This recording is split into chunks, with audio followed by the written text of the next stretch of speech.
హిందూ ధర్మం నుంచి కదా మనకందరికీ వచ్చేది. చిన్నప్పటి నుంచి ఏం చేయాలని మన కుటుంబంలో పెద్దలు చెప్పిన సాంప్రదాయాల ప్రకారమే కదా. మీరు వేరే మతాల్లో ఉండే ఉన్నారు, వాళ్ళ గౌరవాలు వాళ్ళకు ఉన్నాయి. మనం ఎందుకు చిన్నప్పుడు అనుకుంటాం పెళ్ళి అవుతానే స్వర్గంలో జరిగింది పెళ్ళి, విడాకులు ఇవ్వడం కరెక్ట్ కాదు. అది హిందూ ధర్మం కాదా? కలిసి ఉండాలి భార్య భర్త పిల్లలు. ఇది హిందూ ధర్మం కాదా? ఈ విలువలు ఎక్కడున్నాయి? ఈ సెక్యూరిటీ ఎక్కడుంది? ఫ్యామిలీ సెక్యూరిటీ ఇవన్నీ. That is where we derived. We are fortunate. నేను ఇక్కడ చెప్పడం కాదు, ఇంటర్నేషనల్ ప్లాట్ఫామ్స్ చెప్తున్నా ఇది. కాబట్టి ఇవన్నీ మనం గుర్తుపెట్టుకోవాల్సిన అవసరం ఉంది. దీన్ని మనం కాపాడుకుంటూ ముందుకు పోవాలి.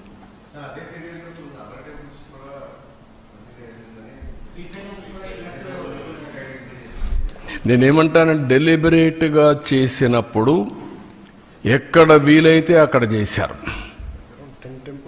10 టెంపుల్స్ ఇక్కడ చేశారు, 219 టెంపుల్స్ పైన దాడి చేశారు.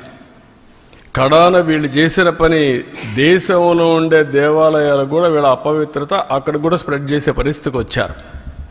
ఎందుకు? మేనేజ్మెంట్లో ఉన్నారు, గవర్నమెంట్లో ఉన్నారు. అది డేంజర్.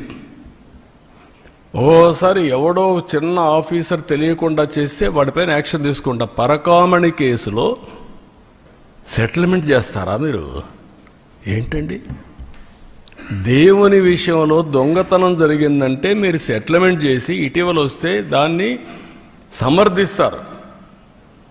ఏముందండి, అతను తీసుకున్న డబ్బుల కంటే ఎక్కువ ఇచ్చాడంట అంటే ఏం మాట్లాడతారండి? First of all you don't have any belief. ఇది దొంగతనం జరిగింది, దేవుని సొత్తు దొంగతనం జరిగింది, ఇది తప్పు, ఇది పాపం అనే నమ్మకం మీకు లేదు. నమ్మకం లేదు కాబట్టి మీరు సపోర్ట్ చేస్తున్నారు.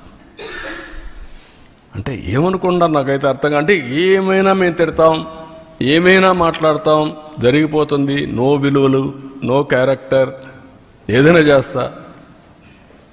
ఎక్కడికి పోతున్నాం మనం? మేము ఈరోజు మీరు చూస్తున్నారు ఎక్కడ బూతులు మాట్లాడుతున్నామండి మేము. ఇంకా బూతులు ఏంటండి మీరు? అంటే మీరు ఏమనుకుంటున్నారు నాకైతే అర్థం కాలేదు. నీ ఇష్ట ప్రకారం బూతులు అంటే మనకు ఆ బూతులు విన్న తర్వాత నా జీవితంలో ఒకటేసారి నేను కుంగిపోయాను. అసెంబ్లీలో నా జీవితంలో ఎప్పుడు ఏడాలా, కళ్ళ నీళ్ళు రాలా. ఫస్ట్ టైం నా లైఫ్లో. నా ప్రాణం మీద కూడా నా మీద 23 క్లేమోర్ మైన్స్ బ్లాస్ట్ చేసినప్పుడు మీరు చూడండి నా ఫోటో. భయపడలా. అలాంటి మైండ్ గేమ్ ఆడతారా? క్యారెక్టర్ అసాసినేషన్ చేస్తారా మీరు? ఏమనుకుంటున్నారు? ఇవన్నీ ఉన్నాయి, ఇవన్నీ తర్వాత మాట్లాడతాను. ఇప్పుడు దేవుని విషయం మాట్లాడదాం. ఇక్కడ అన్ని విషయాలు ఏం చేయాలి, హ్యాండిల్ చేయాలి.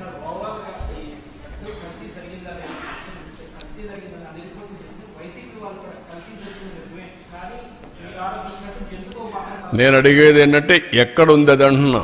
లేదని ఎక్కడుంది చెప్పు. I'm asking straight question. ఎక్కడుంది? నీకు రహస్యంగా ఎవరన్నా చెప్పారా? రాత్రి కల వచ్చిందా నీకు? నువ్వు నమ్ముకున్న దేవుడు చెప్పాడా? What are you talking? కాబట్టి మర్యాదగా చెప్తే వినాలి. అంతేగాని నేను నా ఇష్ట ప్రకారం ఆర్గ్యూ చేస్తాను అడ్డదుడ్డంగా అంటే కుదరదు. అవన్నీ all documents I'm placing before public. రేపు చార్జ్ షీట్ వస్తాను, అవి కూడా పెడతా. Every person in the state has to discuss about it, condemn, not only condemn. ఇలాంటి వాళ్ళు మాత్రం క్షమించరాని నేరం, మహాపాపం వీళ్ళు చేశారు. ఆ మహాపాపం చేసిన వ్యక్తుల్ని పనిష్ చేసే బాధ్యత అందరిపైన ఉంది. అదే మాధవ సేవ మనందరి బాధ్యత.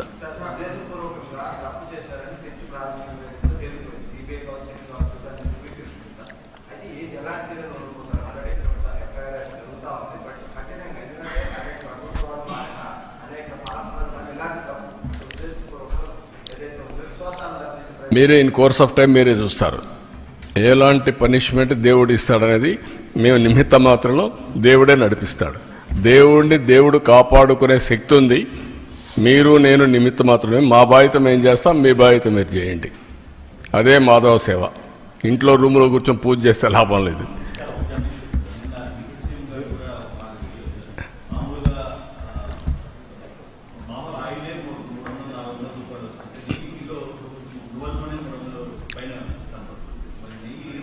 మీరు గుర్తుపెట్టుకోవాల్సిన ఇంటెన్షన్ ఏంటి? ఎలా వచ్చి